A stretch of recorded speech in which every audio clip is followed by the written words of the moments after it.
பிரியமானவர்களே, ஆண்டவராகிய இயேசு கிறிஸ்துவின் நாமத்தினாலே உங்கள் யாவரையும் அன்போடு கூட நான் வாழ்த்துகிறேன். ஆண்டவர் கிருபையாய் நமக்கு கொடுத்த இந்த புதிய நாளுக்காக முதலாவது நாம் ஆண்டவருக்கு நன்றி சொல்லுவோம்.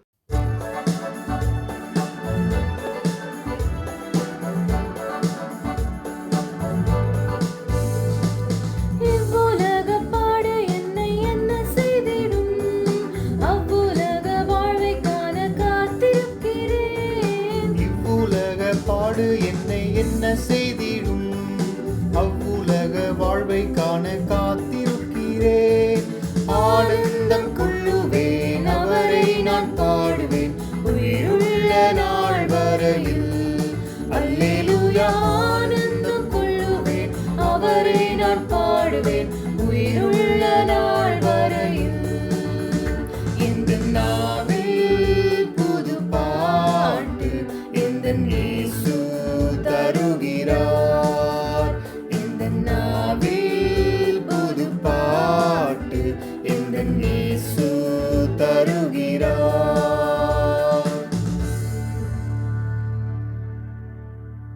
இந்த நாளுக்கு இந்த ஆண்டவர் கொடுக்கிற ஒரு வார்த்தை 1 பேதுருவின் புஸ்தகம் 5ஆம் அதிகாரம் 10வது வசனம்.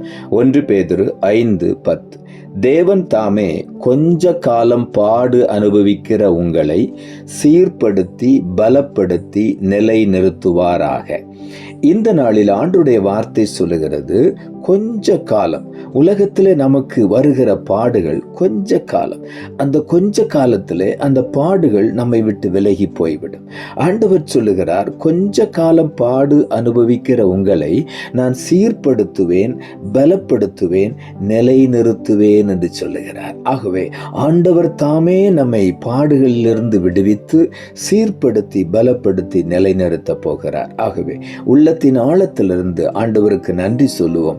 பாடுகளை குறித்து நாம் பாரமாய் நினைக்க வேண்டாம். ஆண்டவருடைய பாதத்தில் அதை விட்டு விடுவோம். ரோமர் புஸ்தகம் 8ஆம் அதிகாரம் 18வது வசனம் இப்படியாய் சொல்லுகிறது, ஆதலால் இக்காலத்து பாடுகள் இனி நம்மிடத்தில் வெளிப்படும் மகிமைக்கு ஒப்பிடத்தக்கவைகள் அல்லவென்று எண்ணுகிறேன் என்று இங்கே எழுதப்பட்டிருக்கிறது. இந்த உலகத்தில் வரக்கூடிய பாடுகள், இக்காலத்து பாடுகள் இனி நம்மிடத்தில் வெளிப்பட போகிற மகிமை, தேவனுடைய மகிமை வெளிப்படும் பொழுது தேவ மகிமை நம்மை நிரப்ப இந்த உலகத்தின் பாடுகள் நம்மை விட்டு வெளியே போய்விடும். ஆகவே உள்ளத்தின் ஆழத்திலிருந்து ஆண்டவருக்கு நாம் நன்றி சொல்லுவோம். யோவான் எழுதின சுவிசேஷம் 16வது அதிகாரம் 33வது வசனம் இப்படியாய் சொல்லுகிறது, உலகத்தில் உங்களுக்கு உபத்திரவம் உண்டு, ஆனாலும் திடன் கொள்ளுங்கள், நான் உலகத்தை ஜெயித்தேன் என்றார். ஆண்டவராகி இயேசு சொல்லுகிறார், இந்த உலகத்தில் உங்களுக்கு பாடுகள் உபத்திரவங்கள் உண்டு, ஆனாலும் நீங்கள் திடன் கொள்ளுங்கள். பாடுகளை நீங்கள் பார்த்து பயப்படவே கூடாது, உபத்திரவத்தை பார்த்து பயப்படவே கூடாது. அந்த சூழ்நிலையிலே நீங்கள் ஆண்டவருக்குள் திடப்பட வேண்டும். திடன் கொள்ளுங்கள், நான் உலகத்தை ஜெயித்து விட்டேன் என்று சொல்லுகிறார். நாம் ஆராதிக்கிற தேவன் உலகத்தை ஜெயித்த தேவன் நம்மோடு கூட இருக்கிறார். ஆகவே நாம் திடன் கொண்டு முன்னேறி செல்வோம். ஆமோஸ் தீர்க்கதரிசன புஸ்தகம் 9ஆம் அதிகாரம் 12ஆம் வசனம் இப்படியாய் சொல்லுகிறது, அந்நாளிலே விழுந்து போன தாவீதின் கூடாரத்தை நான் திரும்ப எடுப்பித்து அதன் திறப்புகளை அடைத்து அதில் பழுதாய் போனதை சீர்படுத்தி பூர்வ நாட்களில் இருந்தது போல அதை ஸ்தாபிப்பேன் என்று இதை செய்கிற கர்த்தர் சொல்லுகிறார் என்று இங்கே எழுதப்பட்டிருக்கிறது.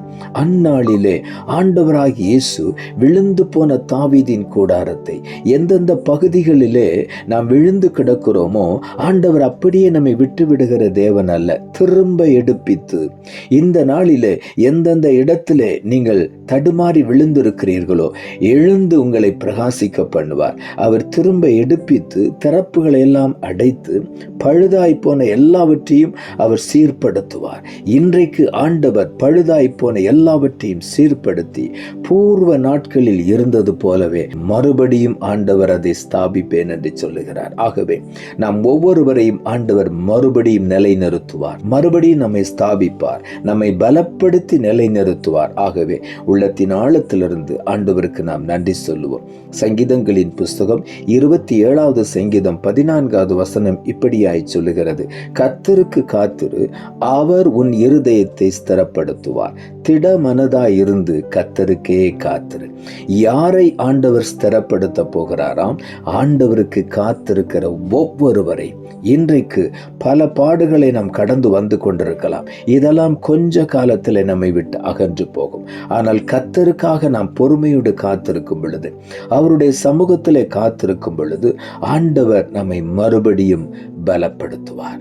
அவர் நம்மை நிலைநிறுத்துவார், இருதயத்தை ஸ்திரப்படுத்துவார்.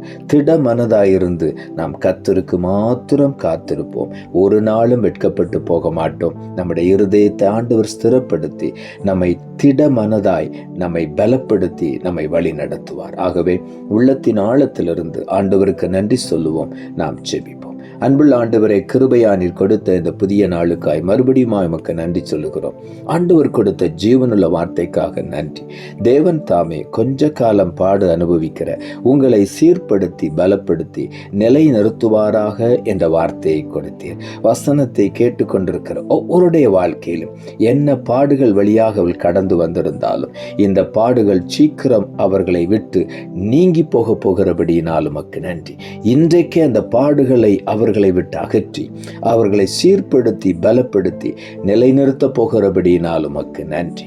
உமக்காக காத்திருக்கிற பிள்ளைகள் ஒவ்வொருவரையும் இன்றைக்கு ஸ்திரப்படுத்தி அவர்களை திடமனதாயிருக்க ஆண்டவருக்கு மகிமையோடு கூட காத்திருந்து புதுபலனை பெற்றுக்கொண்டு நிறைவான நன்மைகளையும் ஆசீர்வாதங்களையும் ஒவ்வொருவரும் அனுபவிக்க நீர் உதவி செய்யும். அப்படி செய்கிறபடியினால் உமக்கு நன்றி தாழ்த்துகிறோம். இரட்சகர் இயேசுவின் நாமத்தில் ஜெபிக்கிறோம் நல்ல பிதாவே, ஆமென்.